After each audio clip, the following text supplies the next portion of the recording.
नमस्कार, मैं हूं अनुराधा प्रसाद। बिहार में इन दिनों बहुत मंथन चल रहा। मंथन इस बात को लेकर कि अब की बार बिहार किसे चुनेगा। मंथन इस बात को लेकर कि इस बार नीतीश कुमार की सत्ता रहेगी या जाएगी। मंथन इस बात को लेकर कि प्रशांत किशोर के निशाने पर अब अगला कौन। मंथन इस बात को लेकर कि इस बार वोट जात पात पर पड़ेगा या विकास और बदलाव के मुद्दे पर। मंथन इस बात को लेकर भी है कि अब की बार बिहार के मुस्लिम वोटर किसके साथ खड़े होंगे। सूबे की आबादी में मुस्लिम समुदाय की हिस्सेदारी 17% से अधिक है। ये समुदाय जिसके साथ होता है उसका पलड़ा बहुत भारी बना देता है। बिहार में मुस्लिम समुदाय के वोटरों की संख्या करीब 1.25 करोड़ है, पर विधानसभा में इस समुदाय के सिर्फ 19 विधायक हैं। आजादी के आंदोलन से लेकर आपातकाल के खिलाफ संघर्ष तक में मुस्लिमों ने बढ़ चढ़कर हिस्सा लिया, पर इस समुदाय से सिर्फ एक व्यक्ति ही बिहार के मुख्यमंत्री की कुर्सी तक पहुंच पाए। वो थे अब्दुल गफूर। मुस्लिम समुदाय से जितने भी उम्मीदवार विधानसभा पहुंचने में कामयाब रहे हैं, उसमें अगड़ी जातियों का वर्चस्व रहा। ऐसे में ये जानना जरूरी है कि बिहार के मुसलमानों का वोटिंग पैटर्न क्या है। ये समुदाय वोट देने में तो आगे है, पर विधानसभा की दौड़ में क्यों पिछड़ जाता है। आजादी के बाद मुसलमान कांग्रेस से क्यों जुड़े। लालू यादव ने कांग्रेस के इस मजबूत वोट बैंक को अपने पाले में कैसे खींचा। नीतीश कुमार के पसमंदा दांव से उन्हें कितना फायदा हुआ। बिहार के मुसलमानों के दिल में क्या है। क्या महागठबंधन मुस्लिम वोटरों को साथ जोड़े रखने में कामयाब रहेगा, या नीतीश कुमार की योजनाएं मुस्लिम बहुल क्षेत्रों में पूरा खेल पलट देंगी। बिहार के चुनावी अखाड़े में असदुद्दीन ओवैसी की एंट्री और जन सुराज पार्टी के प्रशांत किशोर की पॉलिटिक्स में किधर जाएंगे मुसलमान। बिहार के मुस्लिम वोटरों का रिमोट आखिर कहां है। आज ऐसे ही सवालों के जवाब तलाशने की कोशिश करेंगे अपने खास कार्यक्रम दर्द बिहार सीरीज के आज के एपिसोड बिहार में मुस्लिम मंथन में।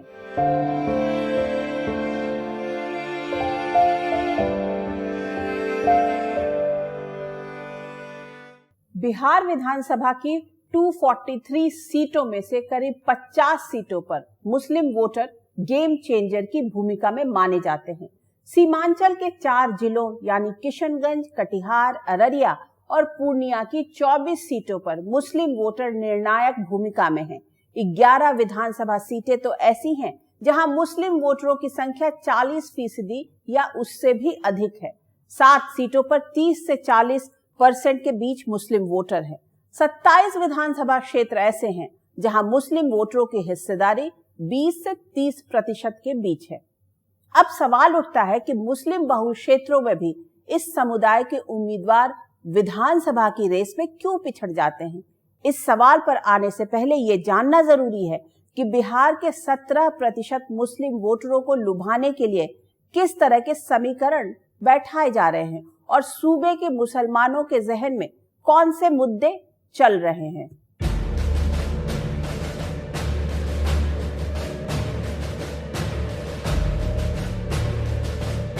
जनसुराज मुसलमानों को ये कह रहा है कि आप अल्लाह से डरिए और हक के साथ खड़ा होइए। दूसरे दल ये कह रहे हैं कि आप भाजपा से डरिए और तादाद का हिस्सा बन जाइए। अजीज दोस्तों और बुजुर्गों, वो आपकी मोहब्बत के हकदार नहीं है।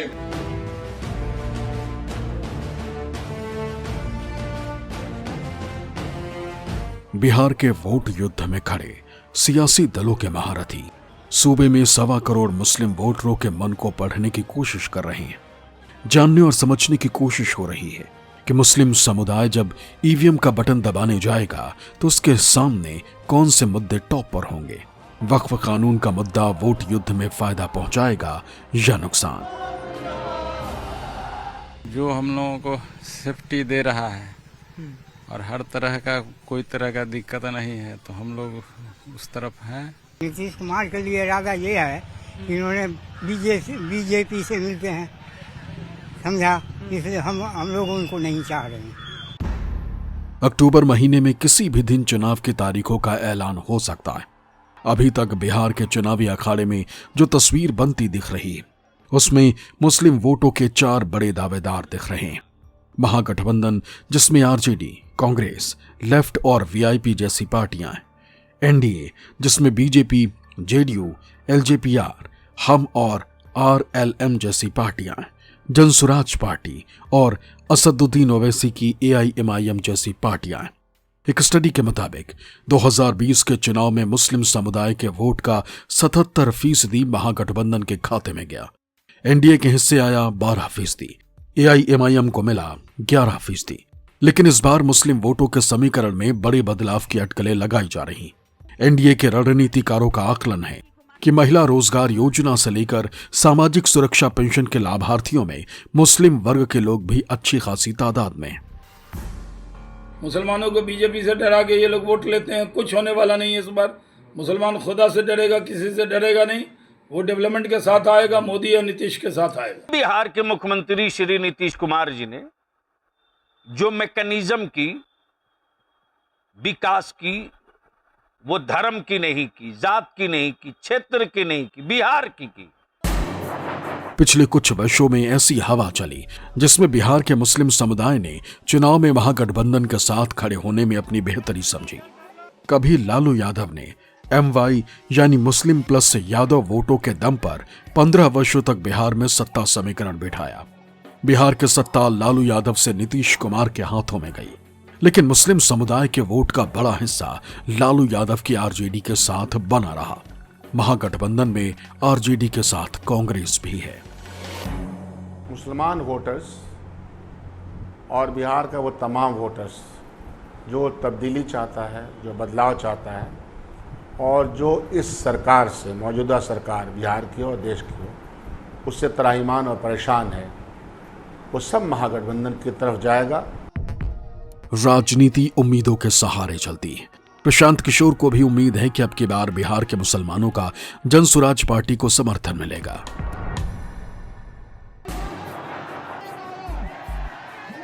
ओवैसी की रणनीति के केंद्र में सीमांचल के होने की एक खास वजह है। दरअसल सीमांचल में आने वाली किशनगंज जिले में मुस्लिम समुदाय की आबादी 67.98% है, कटिहार जिले में 44.47%, अररिया जिले में 42.95%, पूर्णिया जिले में 38.46%। मुस्लिम वोटर्स को साधने के लिए बिहार के अखाड़े में खड़ी सियासी पार्टियां अपने अपने तरीके से चुंबक लगा रही हैं। ऐसे में अब की बार बिहार के वोट युद्ध में मुस्लिम वोट के बंटने के आसार अधिक बनते दिख रहे हैं। महागठबंधन के साझेदार आरजेडी को लगता है कि मुस्लिम उसके साथ खड़े होंगे। कांग्रेस को लगता है कि मुस्लिम वोटर हाथ के निशान पर ही मतदान करेंगे। जेडीयू को लगता है कि नीतीश सरकार की योजनाओं का फायदा उठाने वालों में मुस्लिम समुदाय के गरीब भी हैं, जो जेडीयू के साथ खड़े होंगे। बीजेपी भी इस समुदाय के वोटरों को अपने साथ जोड़ने की कोशिशों में जुटी है। वहीं जनसुराज पार्टी के कर्ता धर्ता प्रशांत किशोर मुस्लिम उम्मीदवारों को आबादी के अनुपात में टिकट देने की बात कह चुके हैं।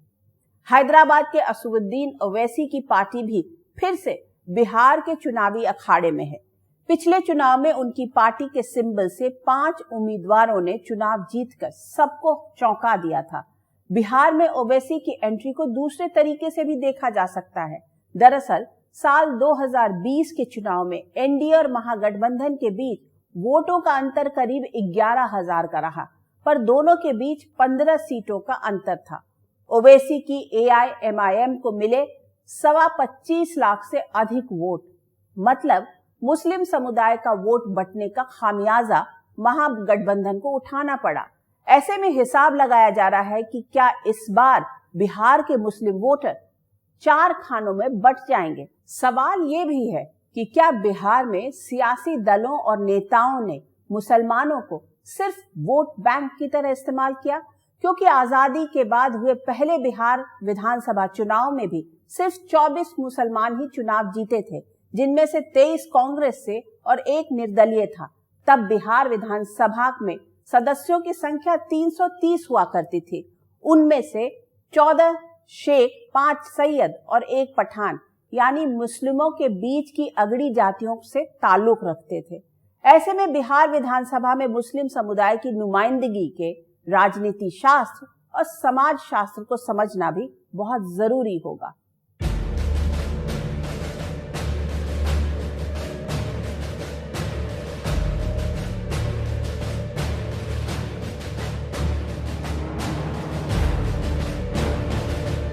आजादी की लड़ाई में बिहार के मुस्लिमों ने भी बढ़ चढ़कर हिस्सा लिया और आजादी के बाद साझा राजनीति का दौर शुरू हुआ। लेकिन बिहार की राजनीति में मुस्लिम समुदाय का प्रतिनिधित्व कभी भी उनकी आबादी के अनुपात में नहीं रहा। साल 1952 में हुए पहले बिहार चुनाव में 330 सदस्यों वाली विधानसभा में सिर्फ 24 मुस्लिम विधायक निर्वाचित हुए, यानी मुस्लिमों का प्रतिनिधित्व करीब 7.27% रहा। 1957 के चुनाव में 25, 1962 के चुनाव में 21, 1967 के चुनाव में 18, 1969 के चुनाव में 19 मुस्लिम विधायक चुनाव जीतकर विधानसभा पहुंचे। साल 1952 से 1967 के बीच चुनाव जीतकर बिहार विधानसभा पहुंचने वाले मुस्लिम विधायकों की संख्या रही 107, जिसमें से 44 शेख थे और 18 सैयद और 6 पठान थे, यानी मुस्लिम समुदाय में अगड़ी जातियों का वर्चस्व था। मुस्लिमों में पिछड़ी जातियां राजनीतिक प्रतिनिधित्व के मामले में हाशिए पर रहीं। 1973 में बिहार के 13वें मुख्यमंत्री के रूप में अब्दुल गफूर ने शपथ ली, यानी आजादी के बाद बिहार को मुस्लिम समुदाय से पहला मुख्यमंत्री मिला। उसके बाद अब तक मुस्लिम समुदाय से कोई भी शख्स बिहार के मुख्यमंत्री की कुर्सी तक नहीं पहुंच पाया है। अब्दुल गफूर के दौर में बिहार में छात्र आंदोलन शुरू हुआ। उस दौर में भी मुस्लिम समुदाय का बड़ा हिस्सा मजबूती से कांग्रेस के साथ खड़ा रहा, लेकिन इस समुदाय के कुछ युवा नेता जयप्रकाश नारायण की अगुवाई में शुरू हुई संपूर्ण क्रांति से जुड़े। उसमें से एक आज की तारीख में आरजेडी के सीनियर नेता अब्दुल बारी सिद्दीकी भी हैं। बिहार में एक जनरल 4 इश्यूज पे लोकनायक जयप्रकाश जी के नेतृत्व में आंदोलन चल रहा था, जिसमें हम लोग थे और जो हमारे नेता हैं, मुख्यमंत्री हैं, सब लोग उसी आंदोलन में थे। इमरजेंसी के बाद हुए बिहार विधानसभा चुनाव यानी 1977 में मुस्लिम समुदाय से 25 उम्मीदवार विधानसभा पहुंचने में सफल रहे, जिसमें कांग्रेस के टिकट से सिर्फ 8 और जनता पार्टी के टिकट से 13 विधानसभा पहुंचे। राजनीति का चक्र आगे बढ़ा। साल 1980 के चुनाव में मुस्लिम समुदाय के 28 सदस्य विधानसभा पहुंचे, लेकिन विधानसभा के अंदर प्रतिनिधित्व के लिहाज से 1985 का साल अहम रहा। इस दौरान मुस्लिम समुदाय से रिकॉर्ड 34 विधायक चुने गए। ये अब तक का सबसे बड़ा आंकड़ा है। एक कड़वी सच्चाई ये भी है कि बिहार में मुस्लिम एक बड़ा और प्रभावशाली वोट बैंक तो है, लेकिन यह समुदाय विधानसभा में प्रतिनिधित्व के मामले में पीछे रह गया। बिहार में 17.70% भागीदारी वाले मुस्लिम समुदाय के सामाजिक ताने बाने में अशराफ 4%, पिछड़ा 3% और पसमानदा 10% है। विधानसभा के भीतर प्रतिनिधित्व के मामले में अशराफ का वर्चस्व रहा है, तो पिछड़े मुसलमान अपनी किस्मत के बंद ताले खुलने का इंतजार कर रहे हैं।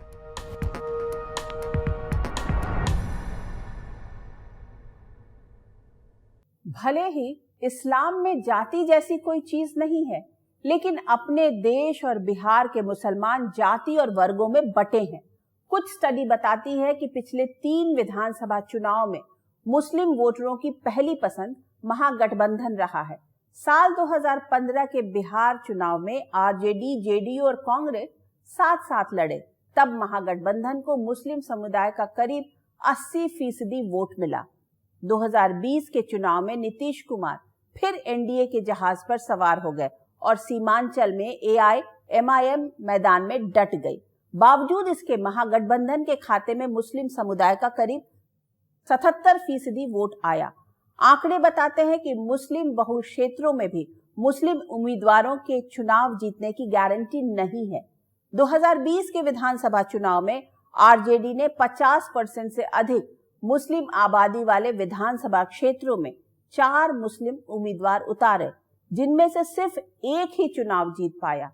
जेडीयू ने भी 50% से अधिक मुस्लिम आबादी वाले क्षेत्रों में 4 मुस्लिमों को टिकट दिया था, पर एक भी विधानसभा नहीं पहुंच पाया। 2020 के बिहार विधानसभा चुनाव में आरजेडी ने मुस्लिम समुदाय के 17 उम्मीदवारों को टिकट दिया, जिसमें से 8 चुनाव जीतने में कामयाब रहे। एआईएमआईएम ने मुस्लिम समुदाय के 16 उम्मीदवारों पर दांव लगाया, जिसमें 5 विधानसभा पहुंचने में कामयाब रहे। कांग्रेस ने 10 सीटों पर मुस्लिम उम्मीदवार उतारे, जिसमें 4 चुनाव जीतने में कामयाब रहे। जेडीयू ने मुस्लिम समुदाय के 11 उम्मीदवार को चुनाव लड़ाया, लेकिन उसमें एक भी चुनाव नहीं जीत पाया। साल 2020 के चुनावी नतीजों को अगर मुस्लिम बहुल क्षेत्रों के हिसाब से देखा जाए तो आरजेडी ने 20% आबादी से कम वाले मुस्लिम क्षेत्रों में 4 उम्मीदवार खड़े किए, जिसमें से 3 चुनाव जीतने में कामयाब रहे, यानी स्ट्राइक रेट 75% रहा। इसी तरह 20 से 30% आबादी वाले क्षेत्रों में आरजेडी ने 7 उम्मीदवारों को खड़ा किया, जिसमें 4 चुनाव जीतने में कामयाब रहे, मतलब स्ट्राइक रेट 57.14% रहा। इसी तरह 30 से 40% मुस्लिम आबादी वाले क्षेत्रों ने 3 उम्मीदवार खड़े किए, जिसमें से कोई चुनाव नहीं जीत पाया। वहीं 50% से अधिक मुस्लिम आबादी वाले क्षेत्रों में लालटेन के चुनाव चिन्ह से 4 मुस्लिम उम्मीदवार उतारे गए, जिसमें सिर्फ एक चुनाव जीत पाया, यानी स्ट्राइक रेट 25% रहा। जब से उन्माद की राजनीति शुरू हुई है, तब से जो सेकुलर पार्टियां हैं वो भी डर से कर रहे हैं कि मुसलमान को ज़्यादा टिकट देंगे तो हिंदू मुस्लिम हो जाएगा। 2020 के बिहार चुनाव में जेडीयू के टिकट से एक भी मुस्लिम उम्मीदवार विधानसभा नहीं पहुंच पाया। प्रधानमंत्री नरेंद्र मोदी पहले ही सबका साथ, सबका विकास और सबका विश्वास की बात कह चुके हैं। आज की तारीख में बिहार के पसमानदा मुसलमानों के वोट का एक हिस्सा जेडीयू और बीजेपी के खाते में भी जाता है। बिहार की राजनीति में लालू प्रसाद यादव के सेंटर स्टेज में आने से पहले मुस्लिम समुदाय का एक तरफा वोट कांग्रेस के खाते में जाता था। दरअसल आजादी की लड़ाई में बिहार के मुस्लिम समुदाय के नेताओं ने बढ़ चढ़कर हिस्सा लिया था। सूबे के मुस्लिमों में 2 धाराएं चल रही थी। मुस्लिम लीग के हिमायती जहां पाकिस्तान दिवस मना रहे थे, वहीं जमीयत मोमिन, जमीयत उलेमा, अहरार पार्टी हिंदुस्तान दिवस मना रही थी। ऐसे में बिहार के मुस्लिमों के बीच भीतर खाने संघर्ष चल रहा था। बंटवारा सामाजिक और आर्थिक रूप से अगड़े पिछड़े मुस्लिम समुदाय के बीच भी था। पाकिस्तान बनने के बाद बिहार के लीगी नेता पाकिस्तान नहीं जा सके। जो जमींदार और ऊंची जातियों से आते थे, उनके सामने दिक्कत यह थी कि वो कम्युनिस्ट पार्टी में जा नहीं सकते थे और सोशलिस्ट भी उन्हें अपनाने से कतरा रहे थे। ऐसे में सूबे के मुस्लिम नेताओं के लिए कांग्रेस से जुड़ना सबसे बेहतर विकल्प लगा, क्योंकि मुस्लिम लीग और कांग्रेस का आर्थिक आधार कमोबेश एक जैसा था। लिहाजा मुस्लिम लीग के नेता कांग्रेस से जुड़ गए। नतीजा ये हुआ कि 1952 से 1970 तक विधानसभा चुनाव में अधिकतर मुस्लिम विधायक कांग्रेस पार्टी के सिंबल से बने। पर एक और ट्रेंड दिखा। 1950 में बिहार प्रदेश कांग्रेस कार्यकारिणी में मुसलमानों की नुमाइंदगी जहां 20% थी, वो 1970 आते आते गिरकर 5 से 6% पर आ गई। 1970 के दशक में जब बिहार में छात्र आंदोलन हुआ, तब सूबे की मुख्यमंत्री की कुर्सी पर अब्दुल गफूर थे। जयप्रकाश नारायण की अगुवाई वाली संपूर्ण क्रांति का मुसलमानों के एक वर्ग ने समर्थन किया। इस आंदोलन में अब्दुल बारी सिद्दीकी बहुत एक्टिव थे। वो जेल भी गए, पर बिहार के मुस्लिमों का एक बड़ा वर्ग कांग्रेस के साथ ही खड़ा रहा। हालांकि भागलपुर दंगा और बाबरी मस्जिद ध्वस्त होने के बाद मुसलमान कांग्रेस से दूर होने लगे। सूबे के मुसलमानों को लालू प्रसाद यादव में अपना एक नया रहनुमा दिखा और MY यानी मुस्लिम प्लस यादव समीकरण के सहारे 15 वर्षों तक लालू यादव की लालटेन की लौ बरकरार रही। वो साल 1989 का था और महीना अक्टूबर का। भारत के नक्शे पर सिल्क नगरी के रूप में पहचान रखने वाला भागलपुर दंगों की आग में जलने लगा। आरोप लगा कि कांग्रेस सरकार ने सबूत के बावजूद दंगाइयों पर कार्रवाई नहीं की। ऐसे में मुसलमानों का कांग्रेस से मोह भंग होने लगा। साल 1990 के चुनाव में कांग्रेस बिहार की सत्ता से बाहर हुई और लालू यादव मुख्यमंत्री बने। भारत के नक्शे पर उन्हें एक मजबूत धर्मनिरपेक्ष नेता के रूप में पहचान मिली। क्यों लालू प्रसाद के साथ चला गया बिहार का मुसलमान? उसकी वजह ये थी कि राजीव गांधी की सरकार के दौर में अयोध्या में बाबरी मस्जिद का ताला खोला गया, वहाँ डिस्प्यूटेड साइट पर शिलान्यास कराया गया। वहीं से राजीव गांधी ने अपनी चुनावी यात्रा शुरू की और कहा कि हम राम राज लाएंगे। तो यूपी और बिहार में मुसलमान पूरी तरह से कांग्रेस से छिटक गया। 2020 में बिहार चुनाव में ओवैसी अपनी धमक का एहसास करा चुके हैं। अब ओवैसी के साथ प्रशांत किशोर भी मैदान में है। ऐसे में बिहार के वोट युद्ध में मुस्लिम वोटों के दावेदार बढ़ने के साथ मुस्लिम बहुल क्षेत्रों में मुस्लिम उम्मीदवारों का बढ़ना भी तय है। ऐसे में ये देखना दिलचस्प होगा कि इस बार विधानसभा में मुस्लिम विधायक बढ़ते हैं या कम होते हैं। चुनाव की दहलीज पर खड़े बिहार के मुसलमान हिसाब लगा रहे हैं कि सत्ता में चाहे कोई भी आया, उनकी जिंदगी कितनी बदली, वोट के बदले उन्हें क्या मिला। बिहार के मुसलमानों ने नेताओं की इफ्तार पार्टियां भी देखी, सेक्युलरिज्म के नाम पर गठबंधन बनते और टूटते भी देखा। मुस्लिम समुदाय को राजनीतिक प्रतिनिधित्व देने के नाम पर राजनीतिक पार्टियों ने जिन चेहरों को आगे किया, उनमें से ज्यादातर अगड़े रहे।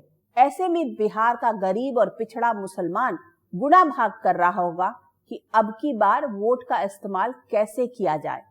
पिछले कुछ दशकों में बिहार में राजनीतिक चक्र जिस तरह घूमा है, उसमें अब सूबे के मुसलमान एक नहीं है। मुस्लिम समुदाय अपने सामाजिक ताने बाने में अगर असराफ, अजलाफ और अरजाल में बटा है, तो राजनीतिक रूप अगड़ा और पिछड़ा यानी पसमंदा में बटा हुआ है। दोनों वर्गों की अपनी चिंताएं, प्राथमिकताएं और राजनीतिक पसंद नापसंद है। बिहार के मुस्लिमों के वोटिंग पैटर्न पर संख्या और भूगोल दोनों का प्रभाव साफ साफ दिखता है। पिछले चुनाव में सीमांचल में असदुद्दीन ओवैसी की पार्टी की 5 सीटों पर जीत के मायने ये भी निकाले जा सकते हैं कि सूबे के मुस्लिम बहुल क्षेत्रों में नए राजनीतिक विकल्प की तलाश है।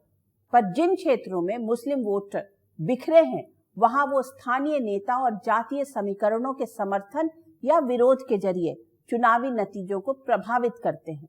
यही वजह है कि बिहार के चुनावी अखाड़े में खड़ी सभी पार्टियां मुस्लिम समुदाय के वोटरों को अपने अपने लेंस से देख रही हैं और उन्हें अपने पाले में जोड़ने के लिए विकल्पों के खिड़की दरवाजे खुला दिखाने की कोशिश कर रही हैं। आज बस इतना ही। आपसे फिर मुलाकात होगी किसी ऐसे मुद्दे के साथ जिसे जानना और समझना हम सबके लिए जरूरी होगा। तब तक के लिए मुझे दीजिए आज्ञा। निष्पक्ष खबर, सटीक विश्लेषण और बिहार चुनाव से जुड़े हर अपडेट के लिए आप देखते रहिए न्यूज़ 24। नमस्कार।